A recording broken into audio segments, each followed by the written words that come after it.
Like I said, when we opened up here to give me your grades on the show so far, everything is coming in as 8s, 8.5s, A+s or better.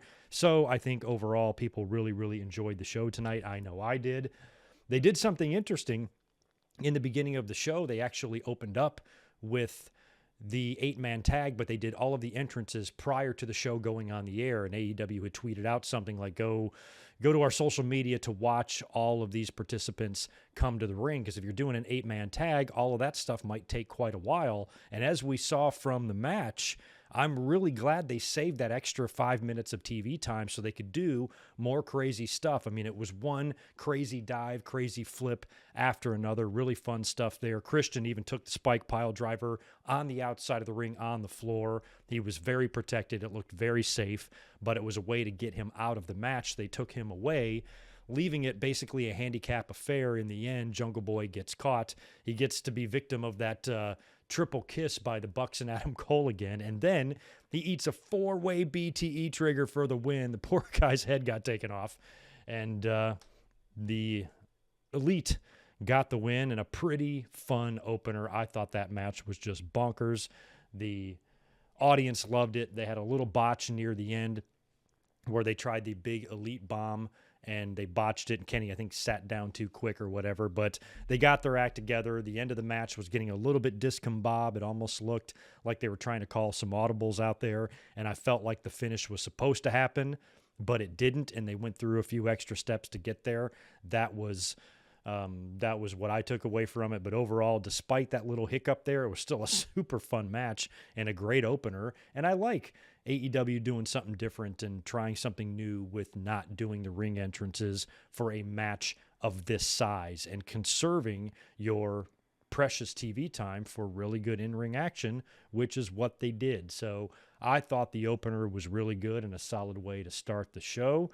After the Super Elite got the win, we get a CM Punk promo. And again, not a whole lot here from Punk, although he talks about how happy he is to be back and how he's just loving it. When he came out to the ring, he did a big stage dive. So CM Punk is still doing this "I'm so happy to be here" stuff. And then he would go on to challenge Daniel Garcia to a match right there in Philly to be aired on Rampage on Friday, which they're probably taping that right now.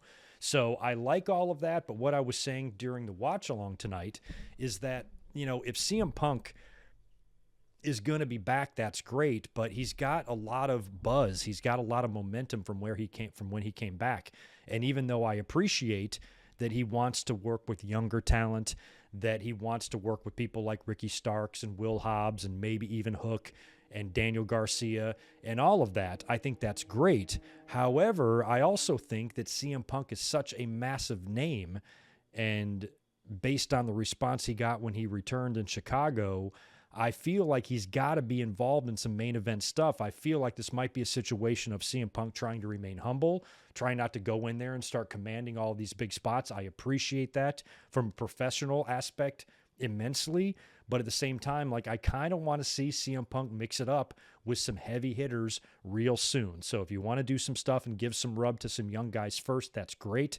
I love the idea of CM Punk being the first guy for Hook to ever wrestle. I think that's great. However, at the same time, I think Punk, after this stuff with Team Taz, Daniel Garcia, and whatever has run its course, I need to see him bump a notch up on the card.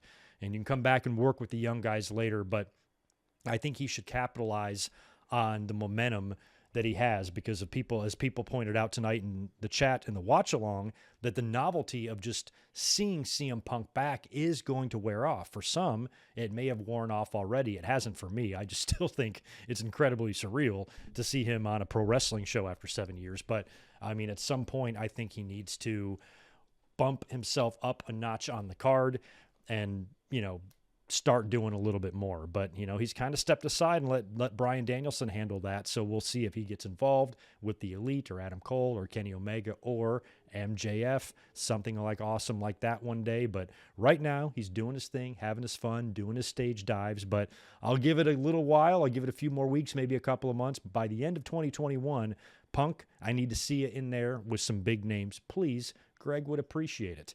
After the CM Punk promo, we get some awesome stuff involving Arn Anderson. Now, Arn Anderson last week cut the crazy promo, the gun to the head thing, which was fucking great all week long. NRA is simply Arn, spelled backwards. Armed Anderson. Arn has become a legend after last week's promo. Arn gets nuttier this week, turns up at night on Cody's lawn with a barrel on fire and starts burning Cody's suits.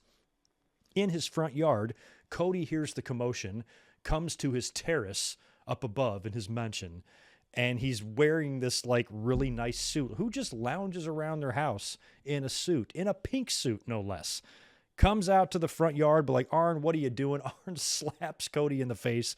And mind you, we're watching this in a watch along, so I'm not hearing everything Arn is saying, but he's laying down the law to Cody, bitch slapping him around, even said, why don't you go paint a star on your face and see how that works out for you, which was crazy. It was a little bit reminiscent of when Dustin burned the Gold Dust costume on Raw back in 98 when he became like the born-again Christian guy that didn't last very long before he went back to being Gold Dust.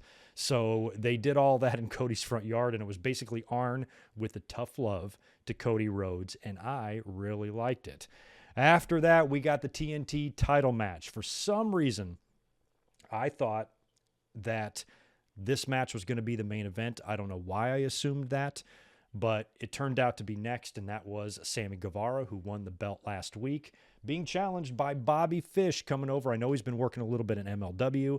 Don't know if he's signed any sort of a long-term deal with AEW or if this is just him passing through and maybe working a match there. I don't know. I thought it was going to be a real fun TV match, and it was going to put Adam Cole and Bobby Fish both on the same show.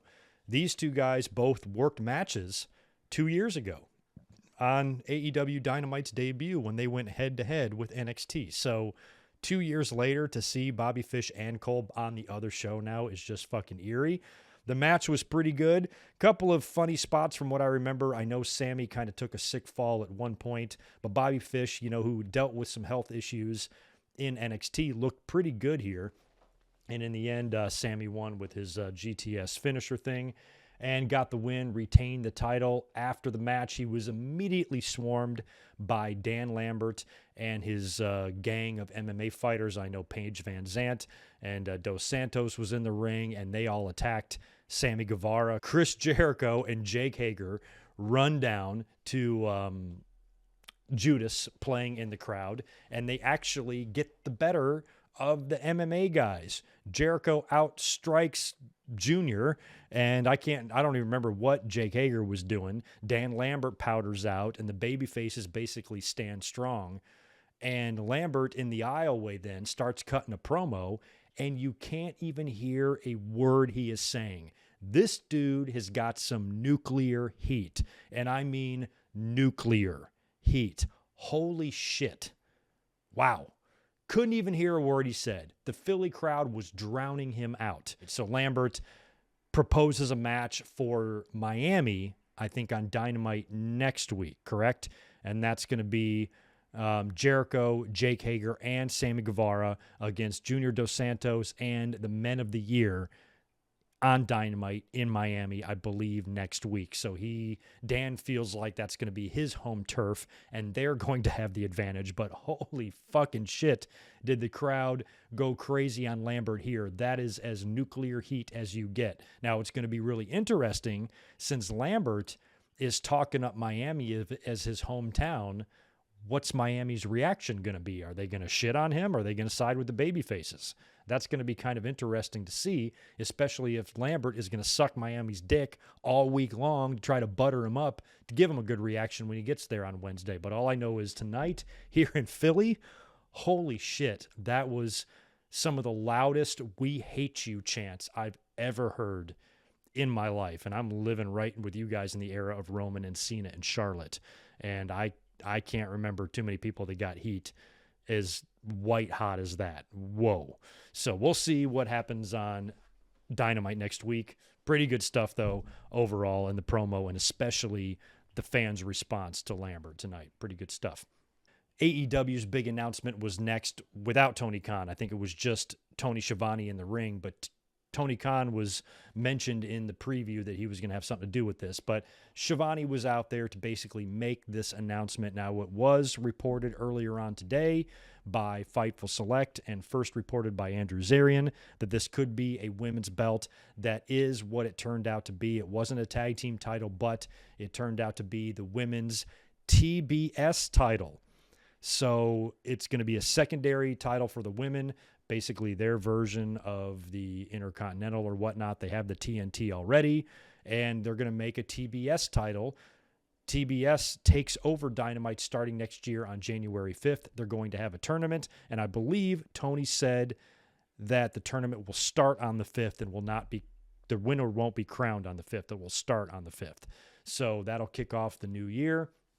And to me, that's awesome. I kind of thought they would do a tag team title. I kind of thought and hoped, as a matter of fact, that they would do a tag team title for the women, because I think it would be so funny and so ironic that AEW would have a better women's tag team division than WWE, while at the same time having an inferior talent roster to the WWE. I think WWE overall has got much better women wrestlers than AEW at the moment, but WWE does shit with their women's tag team titles. Those two women's tag team titles that Nikki ASH and Rhea Ripley currently carry around right now are fucking worthless. They're as worthless as this dead pink lighter. They mean nothing.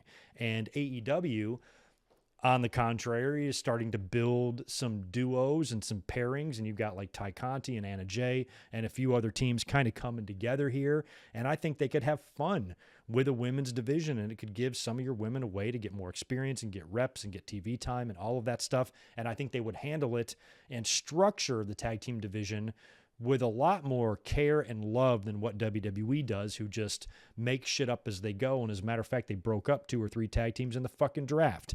So I thought that was what they were going to do, but they announced the TBS title instead, and you're going to have a new champion starting in 2022. The belt looked good. It basically looked exactly like the TNT title, except more blue for TBS, and it now has TBS across the front.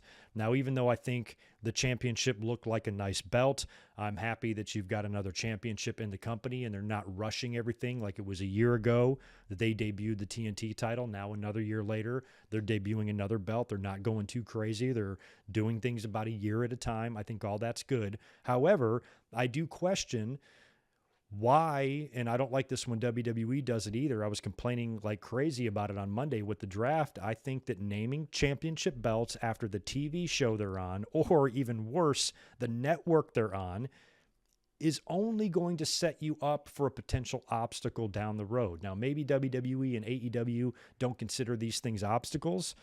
I'm a fan. I do. I want a little bit more I don't know, like continuity. I'm a little bit more old-fashioned when it comes to these championship belts. So who's to say 5 years from now that AEW doesn't get a better offer from NBC Universal or CBS? But maybe they get an offer to maybe change networks.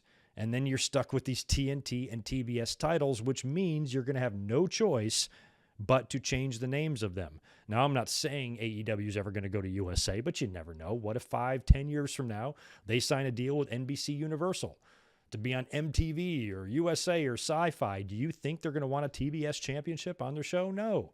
So I just think it would be better for, the history, the lineage of the promotion and the championship belts to have one name, to where it doesn't get so convoluted, jumbled up, and conflated, to where you're kind of losing track of what the fuck is what. And I don't want to see AEW find themselves in that situation this early, and that's why if it was up to me, neither championship would be named TNT or TBS. Especially now that you're going to have a TNT title and a TBS title, but they're both going to be on TBS, although the TNT will be on Rampage, I guess. So, for them, it works, provided they stick around with the Turner Broadcasting Network. If they're on TNT and TBS, then everything will be just fine and it won't matter. But you can't predict the future. And I think down the line, there is a possibility that AEW could find a new home, and that's going to make it weird. But I guess in the long run, it's a minor complaint. It's a minor pet peeve of mine that I just don't prefer it when they get named after shows or networks. At the end of the day, we've got a new championship. Place your bets. Who do you think will be the first one to take it? Thunder Rosa? Could be her. I don't know. And I'm curious if it's going to change hands as frequently as the TNT title has, because during the TNT title's year-long history here, it's had a lot of champions, just like the North American title in NXT has. So it'll be interesting to see if the women do the same thing here. We'll have to wait and see. Should be good. And I'm happy that they got another championship coming in. Good stuff. After that, we got Darby Allin with Sting taking on Nick Comoroto. And he's with QT Marshall is out there with him. Was anybody else with him? I can't remember. In the end, not a big surprise here. Darby Allin gets the win, and even Sting got in the ring a little bit and mixed it up with QT Marshall and hit him, I think, with a Scorpion Death Drop after he no-sold a cutter or whatever. Interesting promo after that with Dante Martin in the ring, basically on the mic, demanding competition. He wants to face somebody. Careful what you wish for, young fella, because the lights go out, they come back on. Malachi Black is standing behind him. He kicks Dante Martin's head off. Good stuff, and I'm glad to see, at least for right now, that Malachi has moved on from Cody, and hopefully they will not bring that back. After that, we had a great women's match, which I loved, which we were talking a lot about during the stream. It was Hikaru Shida taking on Serena Deeb. Now, if Hikaru Shida wins this match, she will be the first woman in AEW to reach 50 wins. They even went as far as to make a trophy for her and keep it at ringside. Basically disrespecting, if you ask me, Serena Deeb, which is what I said when this match started. I'm like, wow, that's pretty amazing that they have the trophy already printed. It says 50 wins on it for Hikaru Shida. They have it out there on this big podium that's 200 times bigger than it needs to be to hold this fucking thing. And Serena Deeb, who we all love, who's a veteran, who is no goddamn joke, is coming out there just to eat a pin to Hikaru Shida? I was like, you know what? I think there's more story to be told here if Serena gets the win, not Hikaru Shida. So as the match progressed, I'm rooting more and more for Serena Deeb. I'm rooting for Hikaru Shida, obviously, because I think it's a super nice touch for them to give her a trophy like Jungle Boy got for the 50th win. But I thought it was not doing Serena any favors in terms of overlooking her. I'm like, that doesn't make her look very good. If the company's just assuming that Hikaru Shida is going to beat Serena Deeb, that's bullshit. And Serena Deeb is not a pushover. And so during the match, I was saying that. I'm like, she needs to win this. She needs to beat Hikaru Shida because now, this makes Serena Deeb look really good. And also you can come back and give Shida the win later, maybe even against the same opponent. Shida can say, hey, you got the best of me. I want another shot at you. I want to beat you for my 50th win. Then both women almost benefit instead of just taking the easy way or the quick way and having Shida win in a predictable match, hold up her little trophy, and go home. This was so much better, and I love, love, love that Serena got the upset win. And the fans in the crowd, it was very Brock and Undertaker-like. One guy in the front row was doing this. I'm like, come on, did you really want to see something that predictable? This is what I like about AEW. This is the type of stuff I wouldn't expect from WWE, because usually when they're predictable, they're fucking predictable. They very rarely swerve you. But this was even a swerve that I was being able to sniff out. I'm like, knowing AEW the way we do, they do not do things exactly like WWE. So I said, look for Serena to pull off this upset, and she did. Couldn't be happier. Marcus the Entertainer, thank you for the $2. You're picking Serena Deeb as your first TBS champion. I love your pick. Unfortunately, today's October 6th. The tournament's not even kicking off for 3 months from now. Who knows where she'll be, but I like your pick. And if Serena Deeb is the first person to hold that title, no complaints from me. Love, love, love Serena Elaine Bennis Deeb. Love her, love her, love her. Glad she got the win tonight. Alex Marvez has Darby Allin backstage and tells him that Darby Allin that MJF has challenged Darby Allin for a match next week on Dynamite. Allin accepts and begins to walk away, and that's when a limousine pulls up and a bunch of masked men get out. They attack Darby Allin, and then a final masked man gets out in a suit. You can tell it's MJF, and he puts the finishing touches on Darby. They slam him through some guardrails there. And for you Cobra Kai fans out there, MJF was wearing the same handcuff belt buckle that Terry Silver was wearing in the Season 4 trailer. Maybe we'll see MJF in Season 4. You never know. I thought that was a nice touch. We got a promo from Lio Rush, who basically accepted Dante Martin's challenge. And as soon as he opened up his mouth and said Dante Martin's name, I'm like, oh my God. Lio Rush versus Dante Martin. Yes, please. Holy God.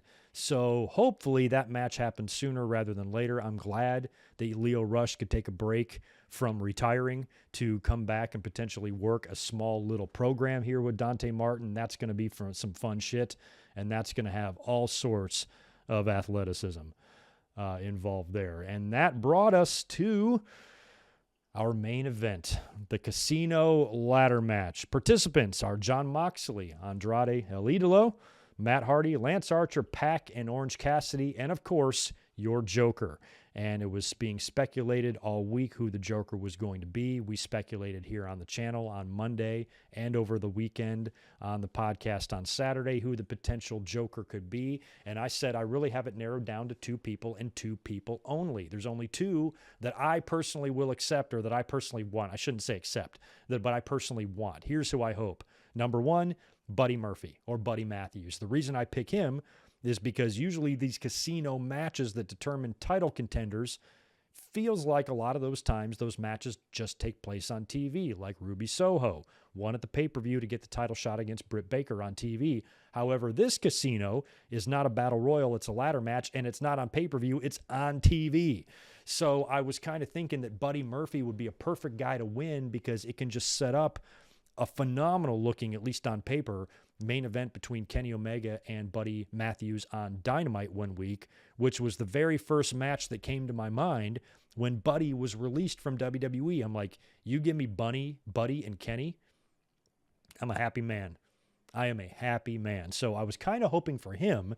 And then yesterday, he tweets out an emoji of a Joker. And I'm like, well, it's probably not going to be him now because I don't think AEW would want him spoiling that.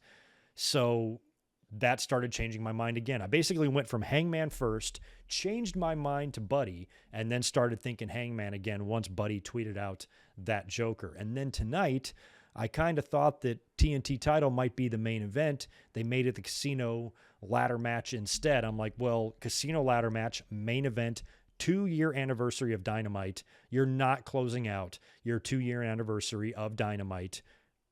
As awesome as he is with Buddy Matthews holding the chip, he's not that name. It's Hangman. It's got to be Hangman. He came out. He was the Joker. Crowd popped huge. So if anybody had any concerns for what kind of a reaction he would get when he get back, if he did lose any momentum, I think that's been answered. He did not. I'm glad he didn't stay gone too long. He's here now, ends up winning the match, pulls down the poker chip, and that's it. We're probably going to get a promo next week where Hangman and Kenny will have their deal. The challenge will get laid down, and it'll be made official for full year. Adam Page and Kenny Omega for the title in the main event. I think that's where you put the belt on Hangman. And it worked out so well because he took time off to be with his kid while the CM Punk and Bryan Danielson stuff happened and even cooled down. And Adam Cole came in as well. Don't forget him. There was an awful lot going on. So had you pulled the trigger on him winning the title a few weeks back, it would have been right in the middle of so much other shit going down. It worked out like it really, really did. This is the perfect time to do it. Full Gear will be the date. Hangman will win the title. And I think it's fucking awesome, man. And then you can run back Omega and Danielson. Now there's no title to worry about. So couldn't be happier with the results of tonight's show. I thought the action on the show was great. So much good stuff with the opener. The TNT title match was a lot of fun. The Dan Lambert stuff and all the heat he got from the crowd was great. Seeing Hangman Page return triumphantly in the main event to win a title shot against Kenny and finally pay off this angle that's been going since AEW began. Good stuff. If Greg's grading it, I'm going 8.5 out of 10 for tonight's show. Very good stuff. Happy we watched this together. The best. So, anywho, that was your AEW Dynamite recap in a nutshell. Thanks for listening.